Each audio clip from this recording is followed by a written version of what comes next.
14 फरवरी। पहले जब हम ये तारीख सुनते थे तो दिमाग में वैलेंटाइन डे की तस्वीर आती थी, गुलाब, चॉकलेट्स, प्यार का मौसम। लेकिन 2019 के बाद ये तारीख सिर्फ एक दुख भरी याद बन के रह गई है। एक ऐसी याद जो एक दिन का गम नहीं बल्कि पूरे देश के दिल पर किया गया गहरा घाव है। पुलवामा अटैक। ये घटना सिर्फ 40 सीआरपीएफ जवानों की शहादत तक सीमित नहीं है, बल्कि पूरे भारत के सम्मान और स्वाभिमान पर एक प्रहार था। जब सोचता हूं उन माओ, पत्नियों, भाइयों, बहनों और बच्चों के बारे में जिन्होंने अपना सबसे अनमोल रत्न खो दिया, तब समझ आता है कि देशभक्ति सिर्फ एक शब्द नहीं बल्कि एक जीती जागती जिम्मेदारी है। मैं बचपन से ही एक फौजी माहौल में रहा हूँ। घर पर यूनिफॉर्म देखना, परेड की आवाज सुनना, एयरक्राफ्ट को टेक ऑफ करते देखना और बॉर्डर पर या जंग में तैनात जवानों की कहानियां सुनना मेरे जीवन का हमेशा से हिस्सा रहा है। कुछ सालों पहले मेरी मुलाकात एक सीआरपीएफ जवान से हुई थी जो इलेक्शन ड्यूटी पर थे। उन्होंने हंसते हंसते कहा था, ये ड्यूटी तो हर पल एक इम्तिहान है, लेकिन हमें सबसे ज्यादा ताकत देशवासियों की दुआ से मिलती है। आज उन्हीं दुआओं की अहमियत और उन जवानों के बलिदान का महत्व और ज्यादा समझ आता है। ये वीडियो मैं 13 फरवरी को डाल रहा हूं ताकि हम सब मिलकर 14 फरवरी को उन अमर वीरों को याद करें जिन्होंने हमारे आने वाले कल के लिए अपना सर्वोच्च बलिदान दिया।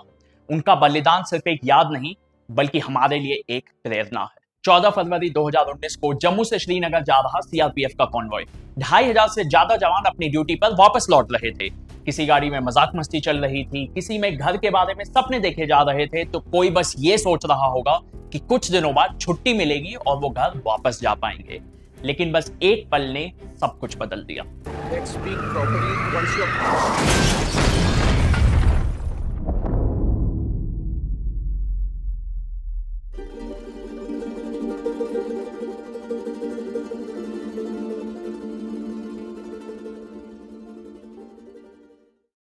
दोपहर के 3:15 बजे जैश ए मोहम्मद से जुड़े एक लोकल टेररिस्ट ने एक्सप्लोसिव से भरी कार उनके कॉन्वॉय में घुसा दी।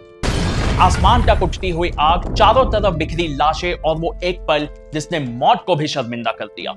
40 सीआरपीएफ जवान शहीद हो गए। उस वक्त किसी को कुछ समझ नहीं आया, सिर्फ हवा में बारूद की बू थी और जमीन पर उन सपनों की बिखरी हुई कहानियां जो शायद पूरी होने का इंतजार कर रही थी। किसी मां ने सुबह अपने बेटे को आशीर्वाद के साथ विदाई दी थी, किसी पत्नी ने शायद कहा होगा जल्दी लौटना, और किसी बच्चे ने पूछा होगा पापा मेरे लिए क्या लाओगे। लेकिन उस शाम उनके घरों में सिर्फ सन्नाटा रहा होगा। यह सिर्फ एक हमला नहीं था, यह एक ऐसा घाव था जो हर एक भारतीय को दिल में महसूस हो रहा था। शहीदों की लाश जब भारत के अलग अलग कोनों में पहुंची तो सिर्फ उनका घर नहीं बल्कि पूरा देश रोया। भारत एक शांति पसंद देश है, पर जब उसके सैनिकों पर वार होता है तो वो सिर्फ गुस्सा नहीं होता बल्कि बहुत ही घातक जवाब देता है। कैंडल मार्चेस, सड़कों पर भीड़, हर शहर, हर गांव से एक ही आवाज गूंज रही थी, हम अपनी सेना के साथ खड़े हैं और खून का बदला खून से लेना होगा।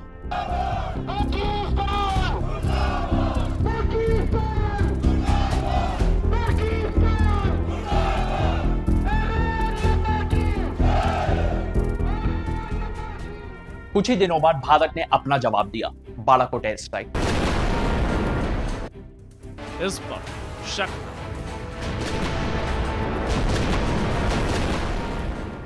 एयरफोर्स ने साबित कर दिया कि ईंट का जवाब पत्थर से दिया जाएगा।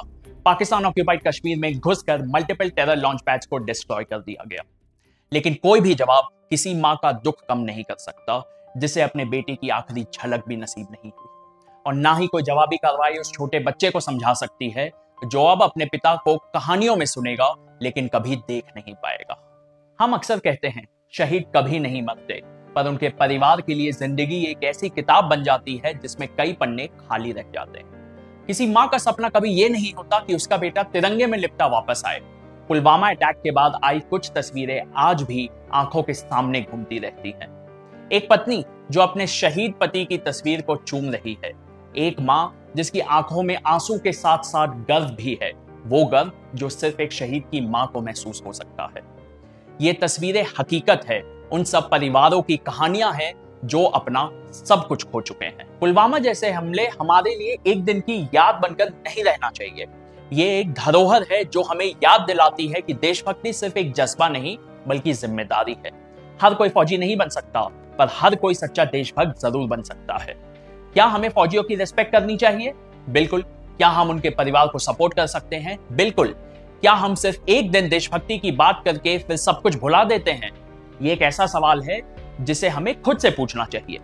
देश सिर्फ जंग जीतने से नहीं बल्कि इंसानियत निभाने से बनता है। फेक न्यूज ना फैलाना, कम्युनल हार्मनी बनाए रखना, एक दूसरे का सम्मान करना, एक दूसरे की मदद करना और अपने फौजियों की कुर्बानियों को याद रखना, मेरे हिसाब से यही है सच्चा सम्मान जो हम उन्हें दे सकते हैं। 14 फरवरी सिर्फ एक दिन नहीं, एक याद है, एक कसम है कि हम हमारे जवानों को कभी नहीं भूलेंगे। एक संकल्प है कि हम ऐसे देश का निर्माण करेंगे जो सिर्फ शब्दों में नहीं बल्कि अपने आचरण में भी एकता, सम्मान और डिसिप्लिन का प्रतीक होगा। दोस्तों, अगर यह वीडियो देखकर आपके दिल में भी भावना उठी है तो एक वचन दीजिए कि आप इस हफ्ते अपने देश के लिए कुछ ना कुछ अच्छा जरूर करेंगे। छोटी सी भी एक अच्छाई जो किसी ना किसी के काम आए, क्योंकि देशभक्ति सिर्फ एक शब्द नहीं बल्कि जीने का एक तरीका है। कुछ यादें सिर्फ अपने तक रखने के लिए नहीं होती, उन्हें जिंदा रखना पड़ता है, उसके लिए थोड़ा मेहनत करना पड़ता है। आखिर में सिर्फ इतना ही, ऐ मेरे वतन के लोगों, जरा आंख में भर लो पानी, जो शहीद हुए हैं उनकी जरा याद करो कुर्बानी। जय हिंद।